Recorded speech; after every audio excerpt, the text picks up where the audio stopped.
Back when Big was working on his first album, Ready to Die, he had already had a buzz in the streets.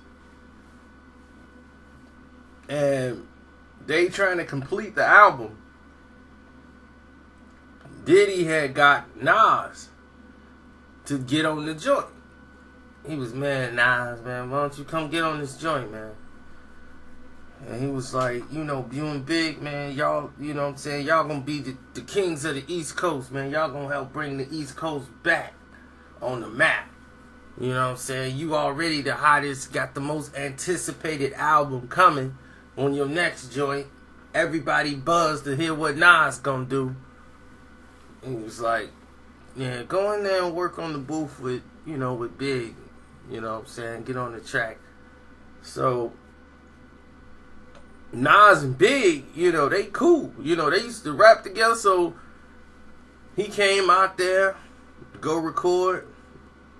He got his man Killer and Black with him, as always. And, you know, they chilling out there with Big. And Big was like, look, I got this song I want to do with you called Give Me the Loot. We just going around the town robbing. Like Batman and Robin almost. So Big was feeling it. And Nas is feeling it. Like, alright, yeah, that's dope. So Big and Nas go in there, they drink, they smoking and this and that. And then Big in there working on another joint. And he hear Big work on another song while they there. And his face like, oh my God. This dude for real.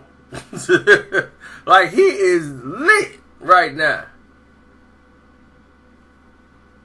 And then he goes right into he finished up that track and was like, okay, let's go to the beat. So they play the beat for Give Me the Loot.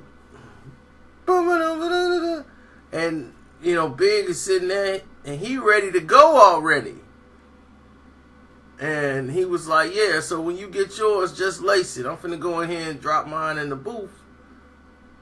And so he was like, yo, just get ready with that punch button, you know. And he came in, boom. My man turned himself in. He had to do it big. My man T, he been almost in the 93. And then he was like, you could jump in right now. But Big changed the whole format of the rap and split his rhymes up into two different parts because Nas was like, man, I can't really get to this beat, man. I can't really get to it. Let me go home and think on it, man, and I'm going to come back and I'll shoot something on it. Nas had a rhyme. But he was like, it ain't good enough to go on this. It ain't good enough for this. So I ain't finna be embarrassed. So that was Nas' thing. So he had the power to go in there and redo it. He didn't want to drop something on there. Then he like, man, I sounded whack on there. And yeah, nah. So it was all strategy and ego with Nas. So Nas was like, man, I'm gonna come back tomorrow. Nas got home with his pad and pen and was like, put it down. Like, I ain't going back. They was like, man, Nas. They kept hitting Nas up. So man, Big was like, man, I'll do this myself.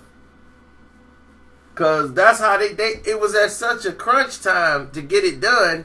Big just went in there and decided I'll do both sides. I'll switch my voice up. And a lot of people didn't know that was Biggie doing the other voice. So that was Biggie doing two voices. All the parts that he wanted Nas to come in and drop his lines on. He dropped the lines and they just went better because it's all one style. But he sound like the man rapper almost. Ooh, Biggie, let me jack out, hit it with the gap. That was Big also. And I was like, wow, Big did two different voices on the same song rhyming and it just made sense. There was the Shock G and Humpty Hump.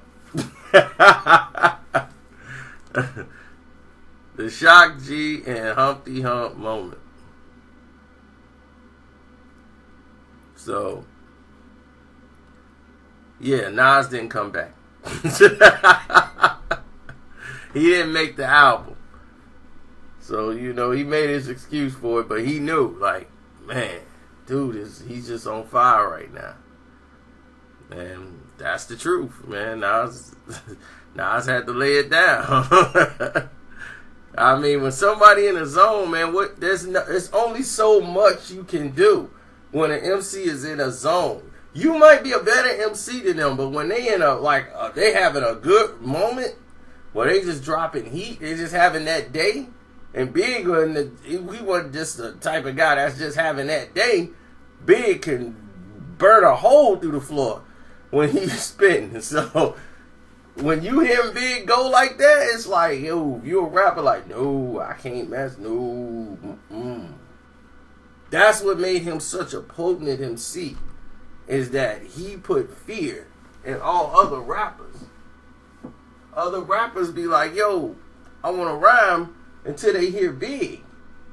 Then you make another MC go home. And these guys that been all up at night, you know, thinking of rhymes and writing them down, and you making them go home.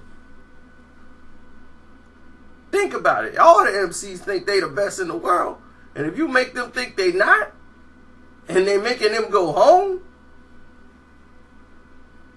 that's something you got. That's a gift. Potent as an MC. We'll talk about some other ones later, but yeah, we got a few Biggie stories, so I'm out.